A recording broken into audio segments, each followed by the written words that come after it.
to illuminate the often unseen mental health challenges faced by first responders, police officers, firefighters, paramedics, and 911 dispatchers by sharing their stories, fostering understanding, and promoting resources for support and healing.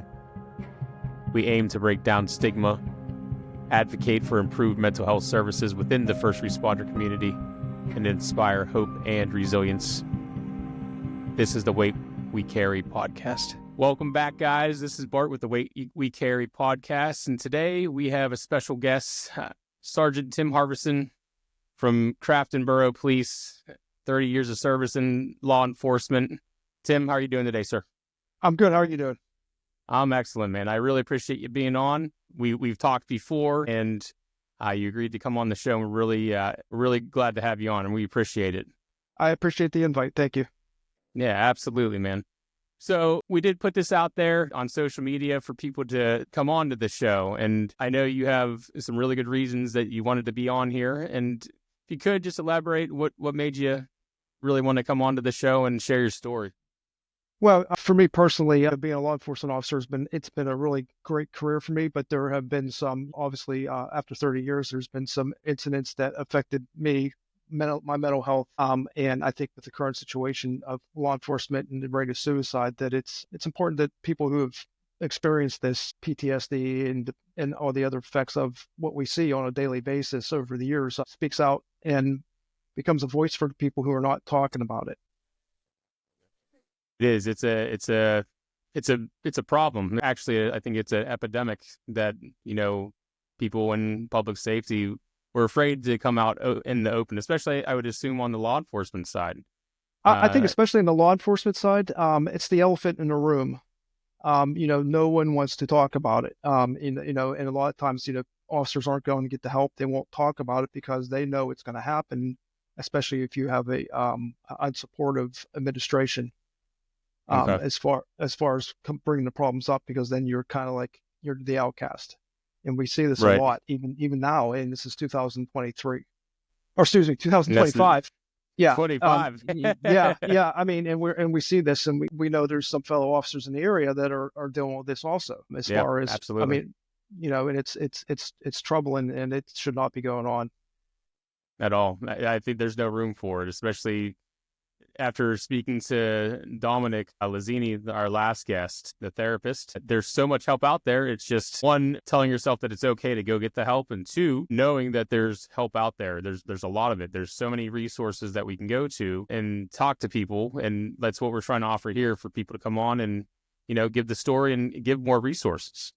There is. And again, unfortunately, when you don't have the support of your agency, whether it's fire department, whether it's police, EMS, whatever the first responder agency is you belong to, and then, many times when you do go get help, or these officers get help, it's brought, everyone knows it. Everyone knows Right. There's a problem. Administration's talking, it just goes down the chain, and now you become embarrassed, and then you don't Right. want to deal with it because now you're being ostracized. And Right. it just adds to the problems that you Yeah, already compounds on top of it. Yeah, It is. It's such a preventable. We can prevent this, and that's what we're going to do. We're going to spearhead this and really try to nip it in the bud, and try to bring it to the forefront of all of our careers. All right, Tim. I have a bunch of questions that we want to get into. Sure. And then we'll just go from there. Okay. Okay. So you mentioned to me that growing up, you had a lot of challenges at home, including substance abuse and trauma. How do you think those early experiences shaped you as an adult and ultimately in your career in law enforcement? For me personally, I think that I was, so just to give a little background, I had a alcoholic sister. She was on drugs, and my mother was alcoholic also. My mom was not, she never even graduated from middle school. So she had to, help support her family. She was a very large family growing up in the 40s and 50s, and so she was forced to drop out of school to support her family. And there was a lot of bitterness about that in her life, and that manifested in her drinking. And so then, of course, my sister started developing a problem. So I had witnessed a lot of verbal abuse in my house, and unfortunately, a lot of physical between my mom and my sister. And so that was, at a very young age, I was used to seeing violence. And it was, as I got older, it was, I was used to seeing that, but it wasn't like I was used to seeing it out in the street. I dealt with that at the house and as a young child, and I had to deal with that. And it was like, when you grow up with that, my biggest fear in my house was the weekends, because I knew, Actually being home. yeah, on the weekends was like, I knew that was, there was gonna be problems in the house. There's gonna be arguments. There's gonna be fights. Most likely, the police are gonna be at the house, because the neighbors called. And it was hard. And it, you know, you, I kind of isolated myself. Didn't have a lot of friends. You know what I mean? And so it was really, I had a fairly lonely childhood in Sorry many about that, ways. man. Yeah, Yeah, it that's is really what it tough. is. It's really tough. Yeah. Over the years, though, as I became an adult, my my mom changed. And when my son was born, she changed completely, and it was a nice change to see in her. But she harbored a lot of anger, and unfortunately, that came out in the family. Right. And as it got worse, um, after my sister had moved out, she got married. It was kind of taken out on me a lot more, especially as a teenager. And then my mom, at that point, in addition to like whatever demons she had in her own life, is because she was abused also. She had very in Okay. her family. Um, I wound up being homeless twice because At that young age, how old were you when that happened? How old? the first time was when I was 17, and then the next time was about a year later. So I was Oh, literally wow. living either at my sister or in my car at one point in time till my mother got her act back together. And then shortly after that, last time I went into the police academy when I was 20, and I came back out of the police academy at 21 years of age. So it was a progression, and there's things that happened in my teenage years personally that affected me also very much, in addition to the stuff that happened at home. Well, definitely get into your teen years. You mentioned he lost a really good friend of yours at a really young Yeah, age. And I'm sure that was incredibly difficult, especially having the stuff going on at home and then having, one of your friends actually. Are you able to elaborate on that a little bit and, the yeah, effects of that they had on you? yeah. So there's I don't know if anyone will remember. There's a restaurant in Collier Township called Rack's Restaurant. It's like kind of like the alternative to Arby's roast beef. And Okay. yeah, and so we all worked down there. And my friend, she worked down there. She was from Cecil Township. Her Okay. family was involved in the fire department, if I'm remembering right. And she was just a great person. She had a lot of friends, but we really hit it off. She So one day it was funny. I had left school. I was a wrestler, and I left school, and I conned my friend into going down to Rack's Restaurants because I knew she would be there, and I wanted to see her and talk to her. We talked every day, what I mean, and she always knew how to bring me up, and she was kind of like a rock for me when I was dealing with stuff with my mother. And Right. so we left school, and I knew I could con my friend into leaving school because I get him the free salad bar, and he was a big guy. And we went down to the store, and I remember that the manager asked me if I had talked to Dawn. She worked the co-op program. She was at high school a half day, and then she would come and work a half day. And I had not talked to her. I told her I hadn't talked to her since the night before, and I knew that she didn't call off, so I wasn't like her, and that's not showing up. And I tried to get my friend to go and take me out there, and he didn't want to do it. He was afraid we'd get even more trouble. And so went back to school, and it was on my mind. And then when I got home from school, I was told she had passed away. Um, Man. she died from carbon monoxide poisoning in the house. And it was an accidental So there thing was a or? there was a problem with the water heater. She was getting in the shower, getting ready to go to work apparently, and yeah, she passed away unfortunately, and she was 17. Um, 7 years old. yeah. So in addition to all that, that person that I turned to a lot of times to talk to and everything, in my about what was going on in my house, or just just to hang out with and not deal with the stuff that was going on in my house, was gone. And Especially another female and female companion. yeah, Like you said, you didn't really have that at home, and you had that strong friend there, and that's yeah, such a shame, man. And so it affected me, and it still does this day. I think about it a lot, and I think at that time I harbored a lot of guilt over it because I knew something was wrong and I couldn't get out there. But which is, what really, you're still a child. You're 17 years old. That's how old I was. But it affected me. It affected me a lot. I went on a really bad downward progression from there. I'd always wanted to be a police officer. I knew that's what I was going to do, but everything was just it. It ended right there for me. A lot of it. I had I had other friends and girlfriends and that, and they were all affected by her death too. But her friendship was the most important one in my life that I ever had, and it was a shame. She didn't get to enjoy everything that we took for we took for granted as when we got older because she died when she was 17. Yeah. Such a And young age, you have everything in front of you, yeah, you know, yeah, we, and it was tragic. It was really tragic. I mean, so with that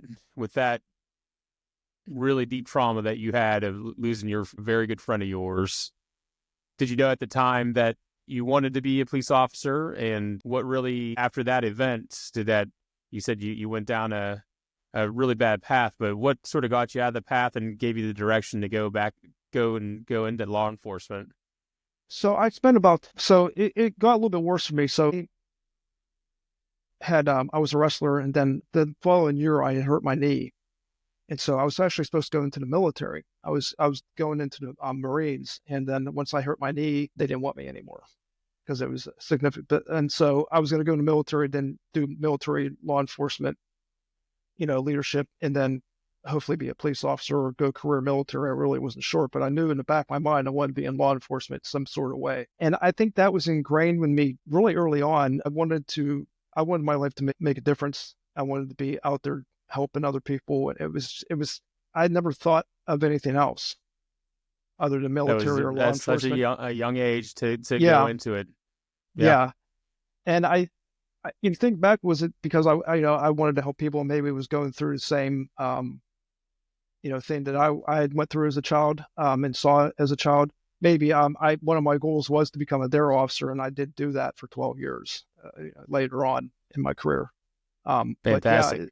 yeah. So I knew very early on, and what it was, I can't really pinpoint why I wanted to do it. I just knew I wanted to do it. It was something that was just ingrained in me, and I was the only one in my family, and still I'm the only one in my family that's ever taken a law enforcement career. Yeah. Well, it's very noble, man. Like, especially like you said, with that background, knowing that you didn't want, I think, there's certain things that sort of drive you towards that. You don't want to see other people suffer, and you don't want to see other people get hurt. And I think that's why a lot of public safety folks, they sort of get into the stuff that we do, is because, I know just even from like depression, you see this outward like super happy person because you don't want to pass off your depression to other people and to think you're sad or something like that. But that's why some people that are so sad and depressed are some of the happiest people that you can see, because they mask it. And then, getting into the professions that we do, we hopefully can redeem ourselves and to make it better for others so they don't suffer like we did in the Yeah, past. I think and I never, I don't, I never, and I still don't, never really, looked at it as a career as much as a calling. And it's something that was in me, and I still can't explain it. Sometimes I wish I would have had a different calling, after all the, after all these years, maybe did something a little bit different, but, I don't have regrets. Yeah. Very good. Oh, I mean, that's what we need. We need police officers out there that's it's a calling, and you're just made for it. So I appreciate what you do, man. Seriously. Thank you. Appreciate it. Yeah, absolutely. So you've mentioned that PTSD was a result of a series of the events, during your time in law enforcement and, your childhood.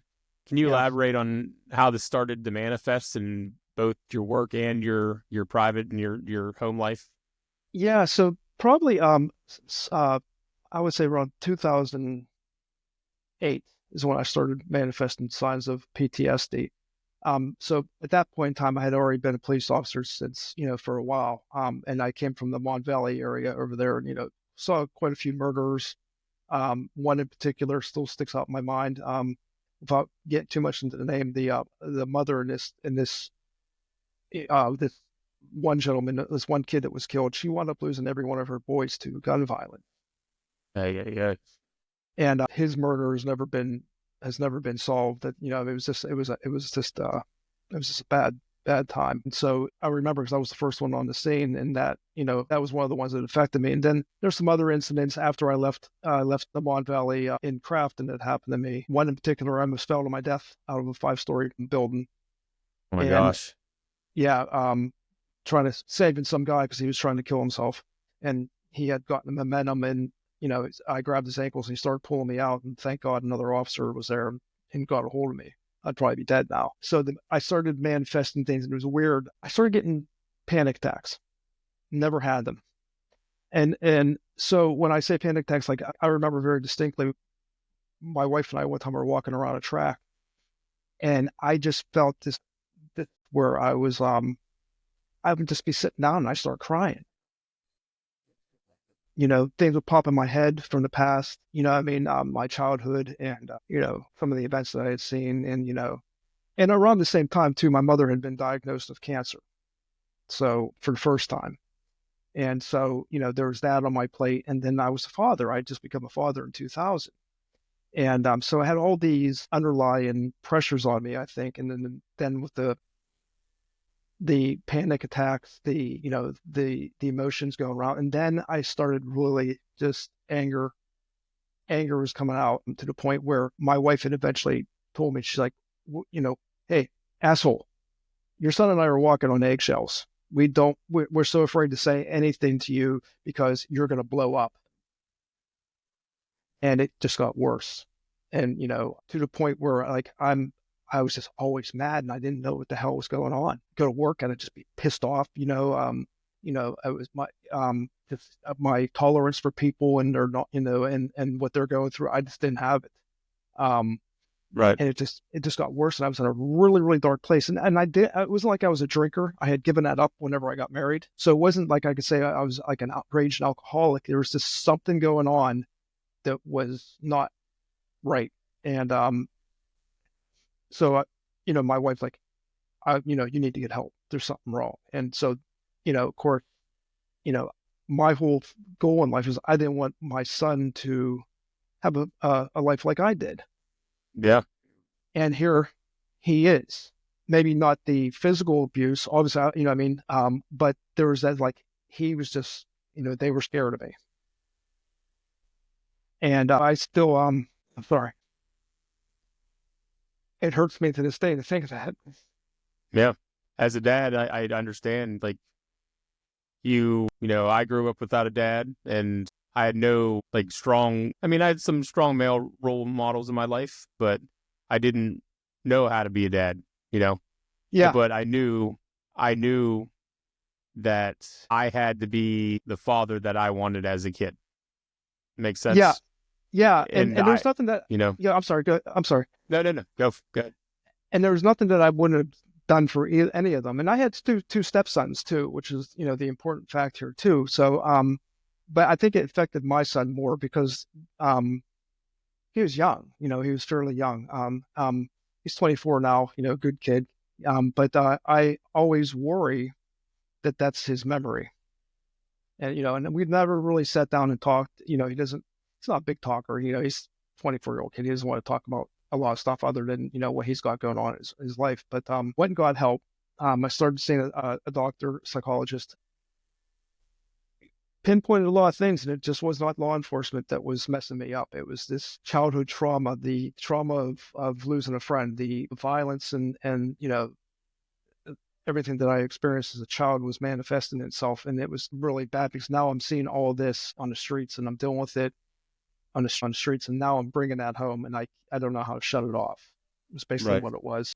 Even now, that's the funny thing for me. And I don't know how a lot of other people are. I can only speak for myself that I have to really sometimes focus on what I'm doing because I see myself sometimes going down that street again, like where I start thinking about things, a smell, going by a familiar area where maybe an incident happened, or just driving through the town where I grew up in, or, will throw me back into childhood through, the time that I lost my friend, or all the issues I had in my family, or incidents at work.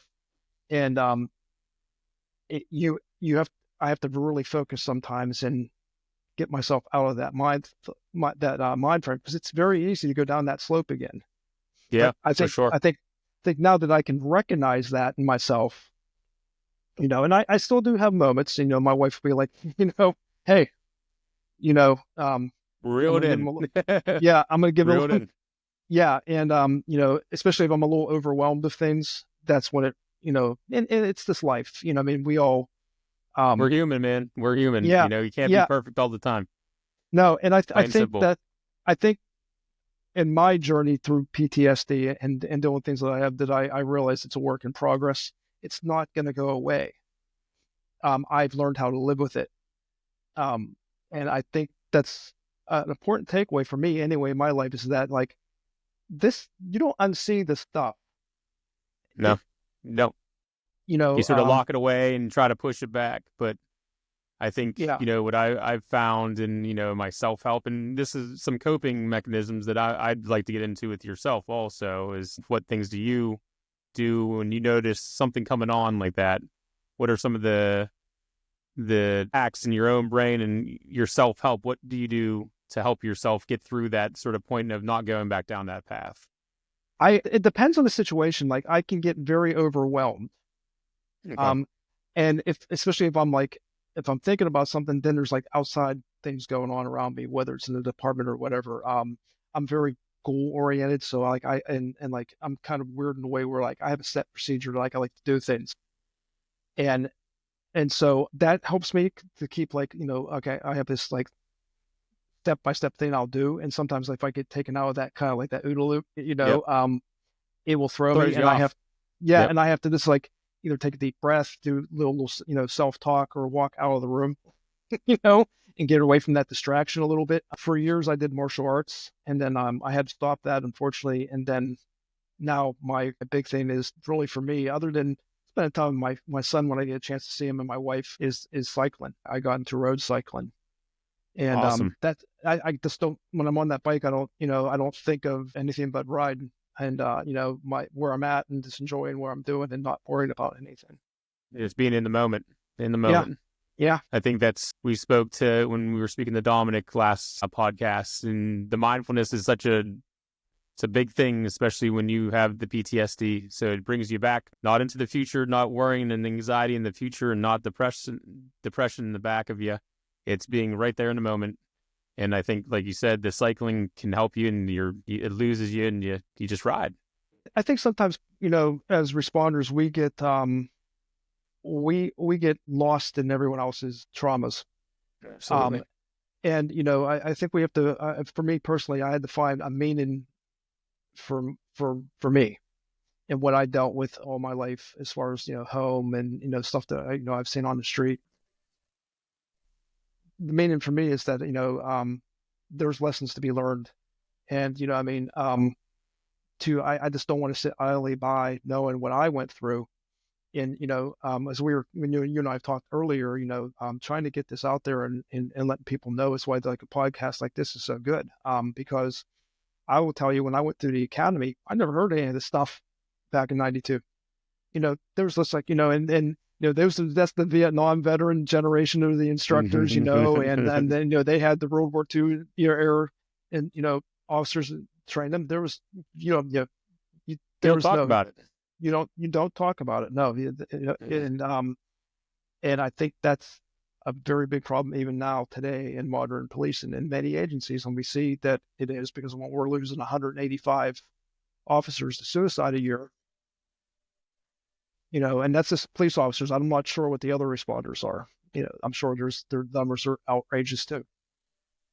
And speaking of that, okay, that's going to lead us right into where we're going to talk about next, raising the awareness, for officers, suicide, and the PTSD. But I know you mentioned something about your wife and you wanting to start a nonprofit. Yes. Uh, it's focused on raising the awareness of police officer suicide. And can you share more about the mission of your organization and how you seek to make the difference? Yeah, I would love to. I think the in order to see the progression where I went with this, I need to talk a good bit about the police unity tour. Okay, so I had got my first road bike. Actually, my mom, when she was terminal of cancer, she was living with us, and she had always known that I wanted a road bicycle, and she knew she was going to be here for my birthday, so she bought me one. Let me pick it out. So it was weird because I was like, okay, well, I need to do something. There I am again. I need to do something for other people and try to make, the best. Because my mom passed away right before my birthday, like she thought she would. So now I have this road bike. So I'm like, well, I'm gonna look for a ride for a cancer aid. Never heard of the Police Unity Tour, and it had been around since 1996. I find it, and so what it was, it's a 300-mile bike ride from different points of the country. It's all road bicycles, and it's officers um, remembering the fallen officers. So I did that for 10 years and I met a lot of people nationwide and a lot of family members who lost officers. So to be a member of the Unity Tour, you have to be a retired officer, current officer, you have to be a family member of a fallen officer. And I really got lucky. I had met a lot of great people. And one of them was Kevin Dixon. Kevin Dixon's sister, Martha Dixon, they were from Pittsburgh. He lives in New Jersey now. She was the FBI agent, female FBI agent that was killed in line of duty down in Washington, D.C. Um, Okay. the Martha Dixon FBI building down South Side is named after her. And so I got to meet him and I met a lot of people. And so as I'm doing the fundraising all these years from the Police Unity Tour, I started noticing that there's a hell of a lot of officers that are dying from suicide, and it's not being Yeah. addressed. You hear about it, but the numbers were staggering to me when we look at the number of officers who are entered onto the memorial wall every year, and you see 300 and some officers. Well, that's a little misleading because some of them are historical officers, so they could be from the 1800s. So they're always researching to see what officers were killed in line of duty. When the real number is a little bit lower, right? So over 100, which is way too many. Whether it's car wrecks, Absolutely. Too many. whatever. But the staggering amount of officers that were killing themselves a year, it it started bothering me to the point where last year I decided it was going to be my last year to do the Police Unity Tour because I wanted to refocus on the side of the PTSD and the officer suicide. And so my wife and I are in the process of starting a nonprofit to raise awareness nationally, hopefully, about officer suicide, and to hopefully get it to like we have like a membership board, like let's say like Tunnels to Towers, where they you make $10 donation, a month. And what we would do is we would any officer's family who or their loved one kills themselves or whatever, whether to help pay for some bills, we would have a committee, decide who gets what, or if maybe they want to send their kid to a grief camp, Right. young child to help cope with what's going on and be around with other kids, who are going through the same thing, lost a parent or a loved one. That's what we're hoping to accomplish. We started doing it last year, and then there was a couple of the members on the committee, they got tied up on their stuff. So we're trying to get it all worked out. We are go I well, we're not we, I am, I'm doing this, what's called a race across the East in June to raise awareness of the police suicide. It's an ultra endurance bicycle race. It's 630 miles. And Holy cannolis.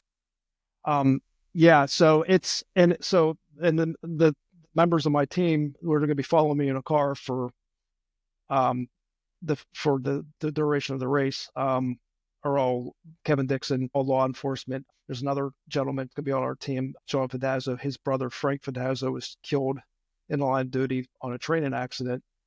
And then I have a detective from Massachusetts coming, and then my son will be on the crew. And that's going to be hopefully the jumpstart of everything to start bringing national awareness to this problem by doing a national ultra endurance event. It's crazy. I've Yeah, been but it training needs really to be hard. done. Yeah, and so we are hoping to be competitive, but we are also wanting to get that message out there. And this race will be if I finish it in the allotted time, and it's all road. It will be a qualifier for the Race Across America. And that's a race from California to Atlantic City, New Jersey. And Well, Tim, whatever we can do with this platform, whatever we can do to network for you, man, do it. You yeah, share this out and get this word out there. We'll try to do what we can on our social pages and Give me all the links and we'll push it out for you. We'll keep pushing it. Okay. Yeah. So, and that's why I think, I'm like, well, how much more crazier of an idea can you have to do this race? And I mean, it's, bring attention to this. I mean, there's a good possibility we're gonna touch thousands, if not hundreds of thousands, by being out there and just, saying, hey, listen, we're riding for these people and their families, and this is what's going on. It's, Right. I mean, it's not really for me. It's, I mean, believe me, I'm gonna be putting myself through hell and probably be on a bike for 21 hours a day. Oh my goodness. Yeah. So, but I think I think for me, the Unity Tour now doing this has been a way for me to heal and to focus what I've experienced and what I've gone through, and really, what my family has gone through, because first responders' families sacrifice too. It's just not the Absolutely. individual responder; it's the family, and I think that gets lost sometimes. And then when you have a loved one who's a first responder and they take their lives because of the job, and I mean, those families have also made the ultimate sacrifice. And I think there has to be more help for the families. There definitely needs to be more programs available to the officers, whether it's fire, EMS, dispatchers too. And you could elaborate on that. They're talking to people who they may be talking to someone who's dying. Yeah, Or they, absolutely. um, Yeah, I have both sides of it, working on the trucks and then working on dispatch. I have both sides of it. And then it's a hard pill to swallow sometimes. You have those calls that will stick with you. They're always going to stick with you. And on the dispatch side of things, you know, a lot of the time we don't get the outcome of it, and that can be a hard thing to be yeah. like, I wonder what happened to that person, or this or that or another. But it is public safety as a whole. We all know that there needs to be something done. There needs to be focus on the awareness and the stigma that's involved with reaching out for the help. And that's what we're trying to pound it home, is that it's not a problem to ask for help, and we need to make sure that people know that. Well, this starts, and my belief is this starts with strong administration and strong Oh yeah. leaders within the department. When we should really be taking examples from the military. When we looked from the military, I mean, they had in World War II, their soldiers looked at months upon months of active combat, and they started seeing what was going on. Same with, and they started limited in their tours, and we see that like through Vietnam, but they still have a very high rate of suicide. And why? Because of the culture. And it's a culture. You have to have a certain personality to be in the military. You have to have a certain personality to be a first responder. And unfortunately, when you have administration, it's part of that culture That where culture. they Yeah. look at it as weakness. And really what you're doing is you're protecting your investment as a leader when you're protecting your people. I mean, it takes a lot of money to train people, and and to Absolutely put them does. and to put them into what I like to call the fire, so to speak, and not think that that's going to have a negative effect on them long term. You're asking for trouble, and to not have a wellness program of some sort or the other, uh, uh, maybe even a point of contact in the department that will keep it Hmm. confidential. It doesn't have to be the chief of police. It doesn't have to be. It can be anyone who's trained. And there are programs out there. Police officer support team. There's a lot of stuff out there these departments can be doing, and they don't. And then the other thing that I've always had problems with, like I know if something's bothering someone, Oh yeah, absolutely. I can pick and up on it. I can pick up on it in an instant, man. That's just me. I'm very in tune with people's feelings, and a big yeah, guy with feelings. You know what I mean? But I do, like, I'm an empath. And I can pull it out of a room. As soon as I walk into a room, I can feel how it is. yeah, it's like yeah, and you to be a good leader, I think you need to know your people. Yeah. I mean, no one's a perfect leader, but if you start seeing changes in behavior, maybe this normal talkative person is not talking as much anymore. Maybe, I mean, how hard is Yeah. it to say, hey, are you okay? Not at all. Takes a That might be second. all, Look at that that. might be, Takes a second. and the other thing too is, debriefings I think are important after critical incidents. And you don't see that being done in I a lot of actually departments. we have a few people that are going to be on that are CISM trained people. So we'll definitely get into, the critical incident stress debriefing and management stuff, and we'll have some of the professionals coming. So that's going to be good too, to offer to people also, to know that there's those type of professionals out there to, after critical incidents occur. Yeah, for So sure. let's see here, Tim. I think we kind of got Um, off the outline a little bit here. No, that's fine. That's what we want to do. That's the whole point. Just we have talking points, but I Yeah. want good conversation. I think we're having a great conversation, man. And seriously, thank you for opening up and just No, being it's candid about it. yeah. Like I said, it doesn't go away. It doesn't. But I think every individual is different, and you have to learn how to live with it. And use your support, even if you're not getting the department. Use your family, or get it yourself, or be that supportive person for whoever. You know. Yeah. We always hear them be like, reach out. And my buddy Dan, who was on our first, he's like, reach out and reach out often. And that can't even begin. Like, that's what a perfect saying, reach out often. Yeah. And, but there are people like myself and my buddy Dan, who was on the show, and just tons of other people that we work with that have the same views as us and know that this is an issue and that we need to be there for each other. Yeah. The whole brotherhood thing, whether it's police, fire, EMS,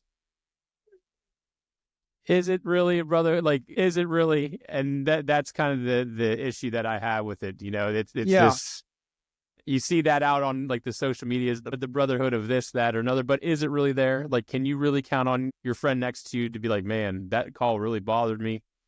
Can I sit down and talk to you for a minute about it? Yeah. Yeah. Or and I've seen it happen too. Like that that person maybe does tell someone, and it's the wrong person. Yeah. And then it gets spread, and then they're like, oh, they Yeah. say something. It starts a rumor about you. Oh, they're weak because they had a bad call and they're upset about it. Right. I mean, Yeah. that's, I never believed it when we were in the academy. I had a friend in the academy, and his mother was a police. She was a sergeant in the police department, and she, Mhm. we're learning all this stuff. We're thinking there's this great brotherhood where everyone's there for everyone, and she was at that point like a 30-some-year veteran. At that point, we're kids, and she goes, "I'm going to tell you something." She goes, "You think it's all thin blue line, and everyone's." She goes, "There's no bigger horror than your fellow police officer, and they will stab you in the back if not all of them." But there are those Yeah. ones there who are in it for the wrong reason. And it's a me instead of a team. And you have to be careful. And I've seen it, and I've seen where people have had problems, you know, where they, I mean, I've seen officers when I worked in Mon Valley leave, um, because the stress was just so high and they had mental problems, Yeah. and everyone knew because no one could keep a secret. You know what I mean? And that added to the problem. And that's where I get there's no Yeah. bigger horn, because if it's an advantage to someone to maybe knock you down a little bit, because there's like some in any organization, there's interpersonal conflict sometimes, Oh yeah. Yeah, You see that so everywhere. yeah, You so see that everywhere. yeah, so that's why I think, there has to be some kind of structure in any agency, first responder agency, that addresses this and has a point of contact, and it's confidential. So what do you think that is going to lead us right into this? And it's perfect. Breaking that stigma around the mental health and public safety is a huge part of your work. What do you think needs to happen in law enforcement culture to encourage more officers to reach out and seek help? What do you think we Well, can do? I think my opinion is that this needs, and I'm not sure what the academy curriculum is right now, because I'm not, I mean, but I think that, it is very, very important, especially when you're getting someone who's coming into the field, they're being trained, that this needs to be ingrained in them, that it's not a weakness. You are going to see things that the normal citizen is not going to see, and you're going to see it constantly. And it starts with the training of that individual responder, whether it's fire department, EMS, dispatcher, police. Listen, you're going to see some horrible shit. Okay. You're Oh going to yeah. see Oh yeah. whether, and it doesn't have to be a murder. It could be in, say, like my situation where, you're going into a broken family where there's alcohol, there's drugs, there's violence. And this is family members doing this, so it needs to start to train. But there has to be some kind of program in each department. It doesn't matter what size it is, that you have a wellness program of some sort. You have contacts for people to speak to. You have training for whoever's in that department about PTSD, mental health, the manifestations, the changes that people you may notice. Yeah. Okay. And I think even in the leadership classes, when we look at, like, I've gone to several FBI leader courses and everything, and they talk very heavily about this. You got to know your people. Yeah. You know, Have to know it, your it, people. it Absolutely. I really think it's a matter of training, and training that stigma of mental health out of this profession. I think it really like you said, it needs to start at the beginning with classes, and, like onboarding. I think the specifically for public safety, it need because I got into EMS, and you know, I try. This going to sound odd, but this is what I actually did before I started EMT class. I was watching YouTube videos of like horrible stuff to try to desensitize myself because I Yeah, was a little bit scared to get into it because I was like, am I going to see someone die? Am I going to see, someone that, committed suicide? yeah, There are definitely triggers there for me with certain ways that we found people that have taken their own life. yes. But I did, like, I was watching stuff that, like military videos and, ISIS videos and things like that to try to desensitize myself. And that's not right. That's not good because you should not watch. We're not supposed to see that stuff. No, And I think, whether that's right, good, bad, or indifferent, that's what I did. And then I don't even know what topic I'm trying to get onto, but the main thing is we see this stuff. We need to be able to tell these new students or new police officers, whatever, to come in, and you're going to see bad stuff. You're going to see a lot of it, and you need to know how to deal with that correctly. You need to know that it's okay to not be okay, and ask for the help. well, the thing is, you just can't give one training to a recruit and then never talk about this issue again. And this, like I said, it's the elephant in the room. And unfortunately, we see in the area we've lost one young kid to suicide already this month.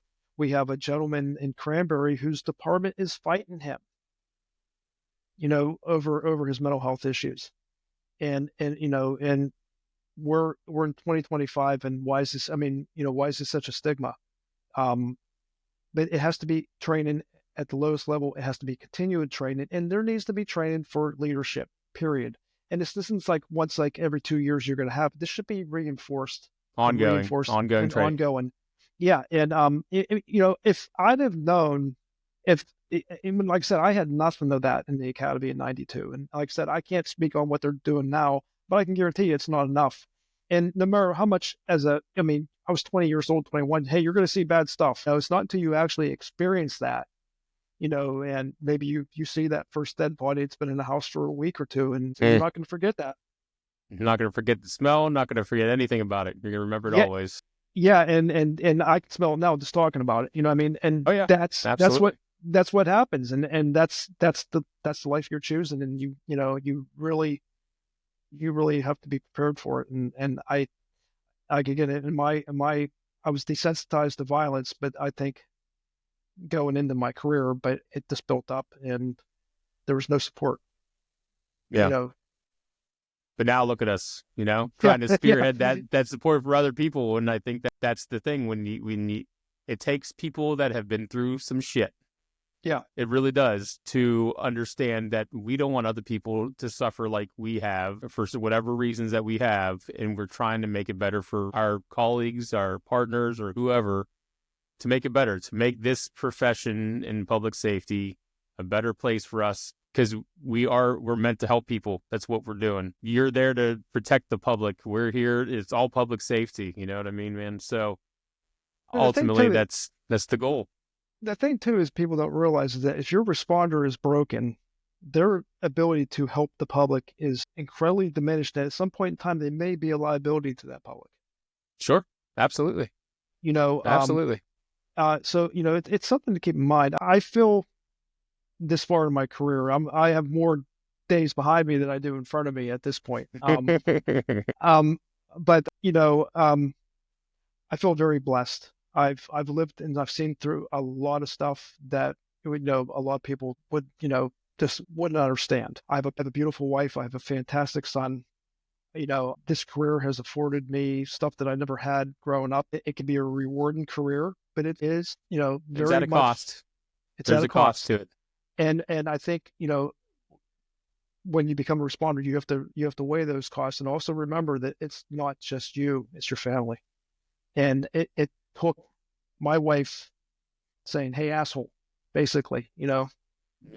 we can't live like this anymore for me to realize there's a problem, and I think I've grown as an individual to be a lot stronger and a lot more empathetic to the situations that I see on the street than I would have been prior to, Hmm. when we do a lot of mental health, deal with homelessness. I can relate to all of that, Hmm.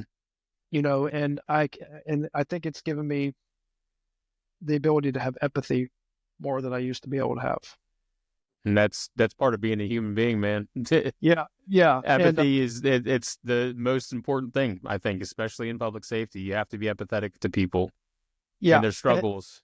and sometimes it's hard because you get that constant person. I Oh mean, yeah, it's just like Jesus, not again. same But thing. I get it. Like going to the third overdose of the same person at the same day.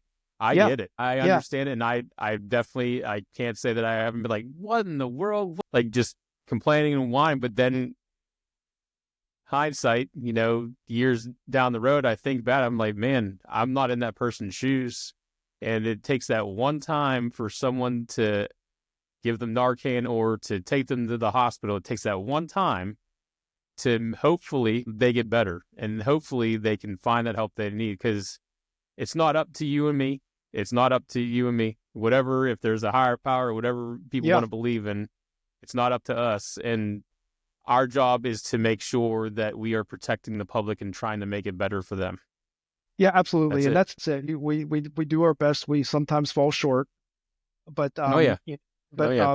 I mean, I think overall it's a noble profession. Being a first responder doesn't matter what it is. Even though we, as police officers and firefighters, we like to get on each other and razz a little bit. You know what I mean? That's always, which is going to be interesting because the one John Fedazzo, like I told you, he's gonna be on our team for this race.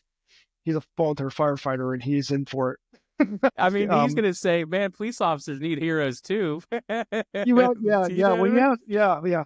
But I mean?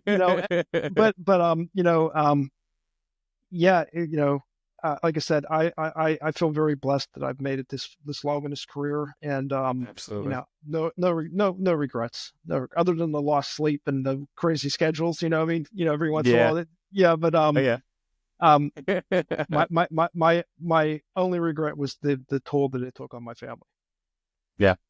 And that's, and I think you've definitely rectified that, with I'm trying. going and It's getting the help. Yeah, Hey, that's part of, life isn't always sunshine and rainbows. You know what I mean? It's work, but I mean, at least your wife lets you know that there's a problem and that you realize that you had a problem and then you actually reached out to get help for it. yeah, And then yeah. you start there. That's the baseline. You start there and then here we go. All Well, the way up right now. it's a dark path in the one that I was on, and I think a lot of people can look at this conversation you and I are having, and all the other ones you're having with other responders, and they're like, it's a dark place to be in, but there is Yeah. light, and you just gotta you gotta figure out what that light is and what it looks like and how you're gonna get to it. Um, Yeah. and It's a for journey, me, man. it's life. It's life. I want, if there's anything that I want to be remembered for, it's that I was able to help fellow responders and their families not to have happen what happened to me and my family. And I think that's more important to me. I always say all the time, the job's always going to be here. Your family could go away, Yeah. Absolutely. and It I absolutely mean, can.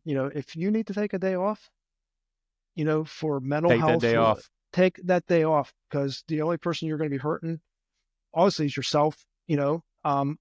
In the long run. And you're probably going to be, if you're not mentally there and you say you had a bad incident and maybe it's just like, oh, that really sucked. I mean, I don't feel like but I really don't feel like being at work. I mean, because I'm a little taxed from it. Take the day off, spend it with a loved one, go do something, relax. I am a big fan and I would, support a mental health day. You don't have to, Absolutely. you don't have to tell them what the hell it's for. I mean, if you're taxed, you're tired, let's face it, first responders, their schedules suck. There's, and I think too that when we look at the PTSD and everything, we need to start looking at officers' schedules. Mhm. I think sleep deprivation is a big problem and trying to heal those hurts. And this goes back to leadership too. If you have a schedule that does not support a work family life, you have to have balance in between that. Oh yeah. And if I think that's important, and again, that comes to leadership. You can't expect someone to neglect their family, constantly miss all the stuff in their lives. There has to be a balance. Yeah. And And that's the accountability that Dominic was talking about. It's what are we accountable for as ourselves, holding ourselves accountable, and then leadership holding themselves accountable, and then even upper echelon from, whoever else it is who's above them. And that's a huge problem. It's a huge well, problem. it is, and I think that you have to look at that, and if you want a healthy, robust first responder community, then it does start at leadership. And if you're already stressed out from and you're starting to deal with mental health issues as a responder, and now you add family problems on her because now mom's getting Mm. pissed off because you're missing this or you're not here for this, and especially when you're very low in seniority, and you just get whatever you get and you work it and that's it.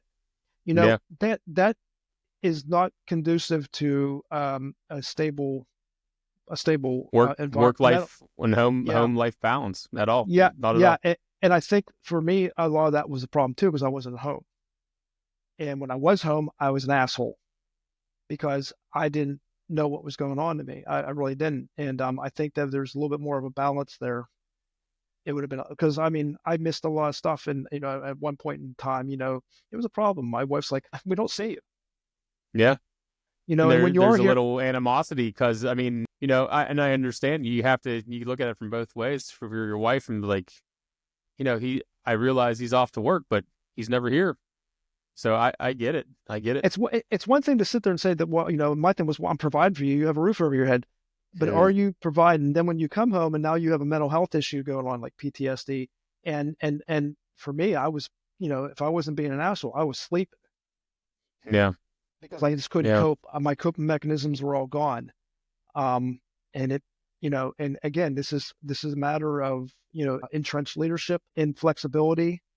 We've always done it this way. Why are we going to change it? Well, because it Mm. doesn't work. And I think That's it's that probably, you hit it right on the head right there. We've always done it that way. That's one of yeah, those. yeah, well, yeah, we have, but there's other ways to do it. There's better ways to do it. And, and now you deal with the fact now, especially in these last couple of years, responders are like the enemies right now, Mm. especially Oh police. yeah.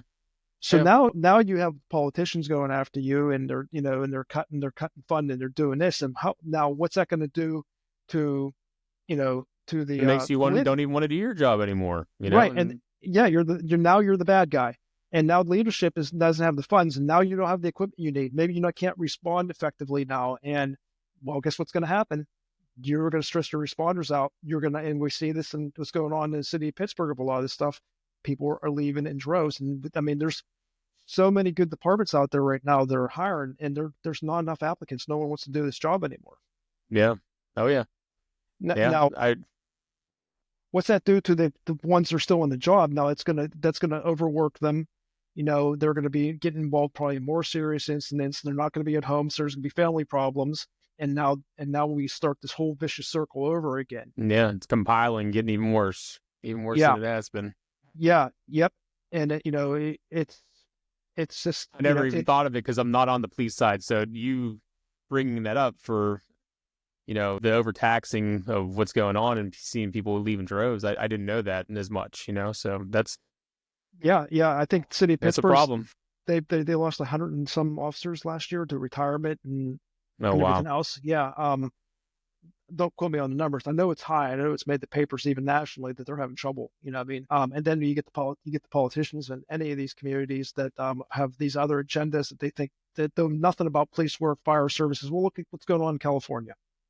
Yeah. of the Oh wildfires. yeah. You know, I mean, how Oh stressed yeah. out do you think those responders are, and how sick to their stomachs and overworked they are right now?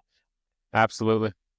It's scary. It's scary because then, like you said, you have to have as people, you have to be at the top of your game to help the public, and overworked, and you're there 24/7, and that's not conducive to helping people. Yeah, and fortunately too, I think in the profession you have to have a certain personality, and you have that that alpha personality where you're like nothing bothers me. I'm going to solve everything, and that's what I mean. And when you get Yeah. a dose of reality, it's like, oh my god, maybe I'm not what I thought I was. And you see that even in leadership, and and I just I don't see a very um good prognostic short term as far as dealing with the problems of PTSD, and because this cultural thing in the first responder community of we just ignore it. It's like I said, the elephant in the room. If it's not Yeah. there, if no one talks about it, and It's not and there. it's not there, we don't have to worry about it. And it's there, it's in your face, and it's going to bite you in the ass. And I think we've seen that. We've seen it happen. It's being more reactive than proactive. I think that's the issue. You need to be proactive with it. And that's going to lead me into this here, Tim. What would you say to your fellow officers or any other first responders who might be struggling with the similar challenges that you did, but are hesitant to speak and seek out help? What would you say to them? What would you tell them? What would you even tell yourself as a younger police officer, fresh on the job coming in? What would you tell them? Well, I would say this. I think sometimes I would have to. You need to do a reality check on yourself. Okay, is this the job for you? Okay, number one, you have to have a commitment to do this, and you have to realize what this job really entails. I mean, there's a lot of good stuff in your career that as a law enforcement officer that happens, but there's a lot of bad stuff, and you got to be prepared for that because it is a shock when it first happens. You know, um, you're seeing your first suicide at 21 years of age, or your first murder. Yes. I'm Mhm. sorry, 21 years of age, you're still fairly young in the game. You know, Absolutely. You're still a kid. You're still a kid. I you thought know, I wasn't, but I was still a kid at yeah, 21. but it, you got to learn the culture of your department too. I think you got to, I mean, they may talk a good game, I mean, but you look and see how the culture is in that department, and if you think that you can't get help, or you're hesitant about talk to a family member, talk to a parent, or just talk to someone. Don't keep it in. You got to talk to someone. And if you know that that support's not in your organization, get it somewhere else. Call the doctor. You know what I mean? That no one's going to think any less of you as in the medical profession. They see it all the time. And you know, and I think that if the job becomes too overwhelming and you just can't cope with it, maybe it's not the career for you. Yeah. I, and I hate to say that. I mean, some people just aren't meant for this career. And I, that's okay. That's okay. yeah, It's yeah. okay to not be able to do that type of job. It's okay. I mean, and especially in law enforcement, one minute you may be saving a life, and then next thing you know, you may have to take one, and that's a hell of that's a hell of a dose of reality, or you may be a victim yourself, you may be assaulted, you may be shot, and and you have to, is that what you want? Um, Yeah. you know, Probably if I'd have known really what everything was, I would have probably had a little bit of second thought about doing this career. Like I said, I was the only one in my family. I didn't, I mean, I just knew I wanted to do it. It was a calling, but you know, there's a lot of sacrifices you make, and if you get into it and you start saying, "Well, I just can't deal with this," then Get maybe out. you're right. Maybe you're right. Listen to yourself. Listen to your instinct. And that's what I think. I think some people hold on to it just because of, being embarrassed. But I mean, we need people out there that are going to be assets, not liabilities. That's the honest to God truth. You have to have people out there on the street that have that, like you said, they're made for that job. And I understand, police officers get such a bad rap nowadays, and you know they're you guys you have a hard job, man. You have a hard job to deal with the public and all of their problems and, the scary stuff that goes on, the shootings and all that. It's Yeah, scary. And it yeah. does take a certain person to be able to do it. But we need people out there like yourself that understand that, okay, this is my job. My job here is to protect the public, but you can't be a liability out there either. There's people out there that there's definitely people out there that shouldn't be in your line of work.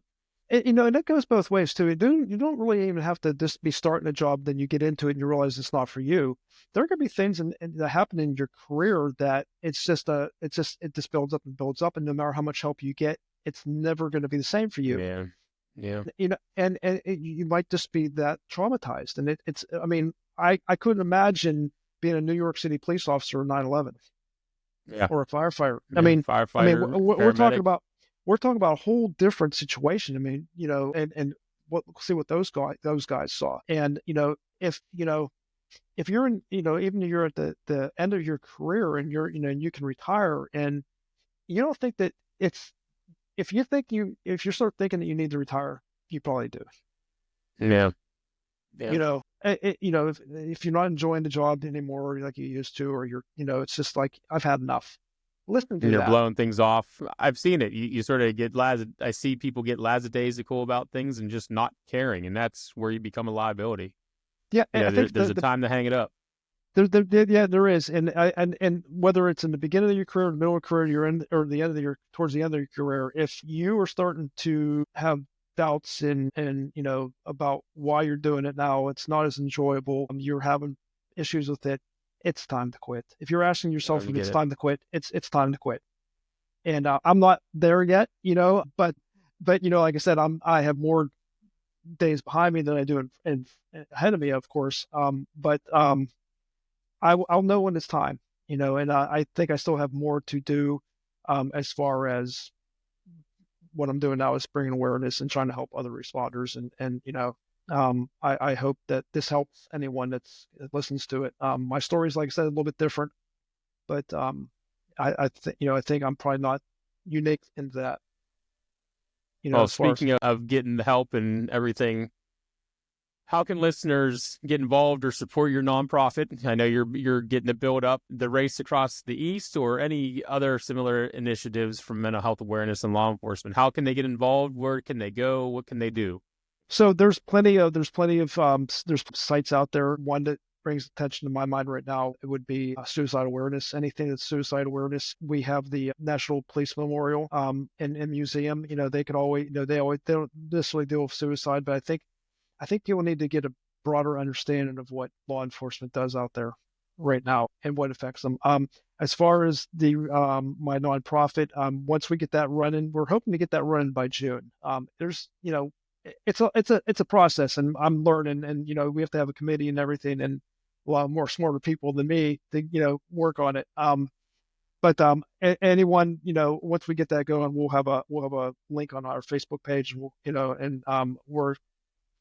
we do have a Facebook page right now. It's called Team Harvison Race Across the East.